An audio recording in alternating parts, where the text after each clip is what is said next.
Сәлем баршаңызға, қалдарыңыз қалай? Бүгінгі күндеріңіз сәтті өтсін достар. Бүгінгі тақырып Дәулет Мұқаев. Халыққа қаржы сауаттылығын үйретіп, баспаналы болуға бағыт-бағдар беріп жүрген блогер, экономист Дәулет Мұқаев жақында ақш-қа кетті. Кей оқырмандар оны Америкаға жеріне бір жолға көшті десе, кейбірі демалыстар жүр деп жорамалды. Нақтысын Стан.кз тілшісі ашып айтты. Дәулет мырза, ақш-қа жолға шыққан екенсіз, жолыңыз болсын. Басты мақсатыңыз қандай? Қаншалықты ұзақ болуға жоспар құрдыңыз? Мен докторантура оқып жатырмын. Оқу жоспары бойынша докторантура шетелге 3 айға тағылымдама өту мүмкіндігі қарастырылған. Америкаға сапар шеккендіктен басты мақсатым да сол, докторлық тағылымдама. Бұйырса осы жылдың аяғында елге оралуды жоспарлап отырмын дейді. Тілші, бизнес-бақыт кітабымыз талайға бизнес бастауға жол көрсетті. Екінші бөлімі несімен ерекшеленбек? Дәулет, бизнеске бақыт екінші бөлімін алдыңғысынан өзгерек болмақ. Себебі оқырмандарым арасында менің бақыт-бағдар арқылы жеке кәсібін дөңгелетіп отырған жандар өте көп. Олар қарапайым адам болып отыр. Көз алдында өсіп жатыр. Армандаған үйін алып, ойлаған көлігін мініп жүр. Екінші бөлім ерекшелігі солардың бұл кәсібін неден бастады? Қалай бастады? Қандай кәсіптер қоғамға керек? Қанша ақшамен бастады? Деген мазмұндар қарапайым мысалдар негізін алуы.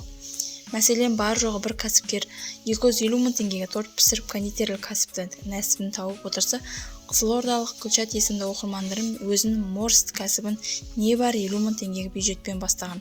Мүмкін емес деген тіркесті қолданыстан шығарды. Міне солардың өмірін өзге оқырмандарға көрсету арқылы бизнес бастаудың шағын кейстерін түсіндіреміз.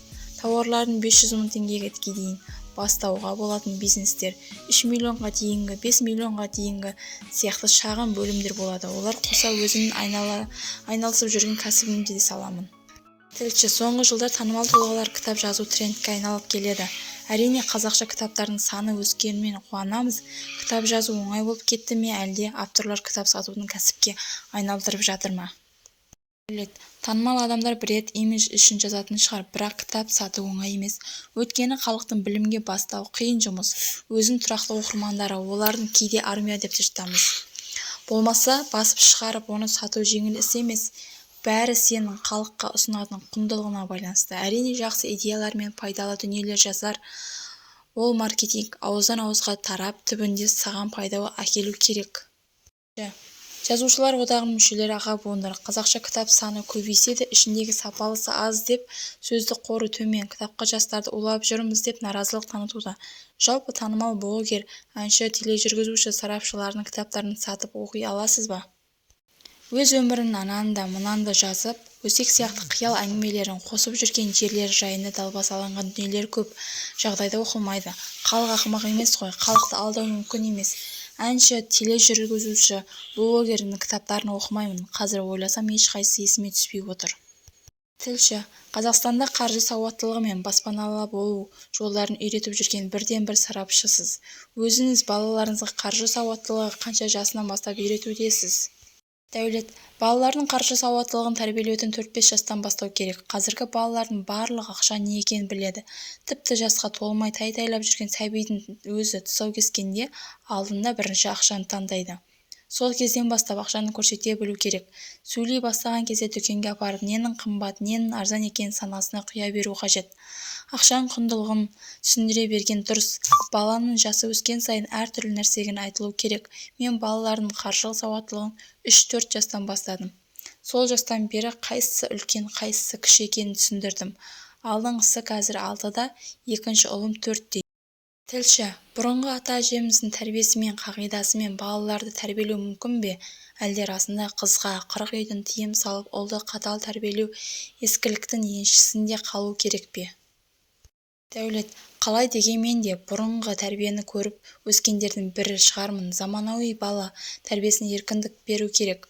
Бірақ міндетті түрде бақылауға болғаны дұрыс. Бақылауға алынбаған ұл да, қыз да ертеңгі күні есерсоқ болып кетеді. Сондықтан тиым деген нәрсен болуы тиіс. Ата-әже де, әке-шеше де өскелген ұрпаққа ненің ақ, ненің қара екенін түсіндіре білу керек. Тілші, қазіргі табысыңыз артпаса ақша келмей жүрсе, психологқа барып жұмыс жасау бала кездегі травмаларын еңсеру сәнге айналғандай. Сіздің бұл туралы көзқарасыңыз қандай? Өзіңіз психологқа барасыз ба? Шынымды айтсам, өмірімде психологтың қабылдауында болып көрмеппін. Негізі жаңа айтқан кішкентай кездегі қадағалаулар мен бақылаулардың болмауынан, ата-ана мен баланың арасында диалогтың орнамауынан кейін пайда болатын балалық психологиялық травманың болатынына сенем. Алайда өзім де сіз айтқан психологиялық жұмыстардың бірін де жасап көрмеппін. Барлығы Алланың қалауы мен қажырлы еңбектің арқасында оның орнайды. Тәуекел, тек қана тәуекел ету керек. Тілші, еркек табысқа жету үшін әйел қандай болу керек? Дәулет, еркек табысты болу үшін әйел адам оған үнемі қолдау білдіру керек. Бастаған ісін сенім білдіру қажет. Сенің қолынан келеді, мен саған сенемін деген сияқты жылы сөздерін айту керек.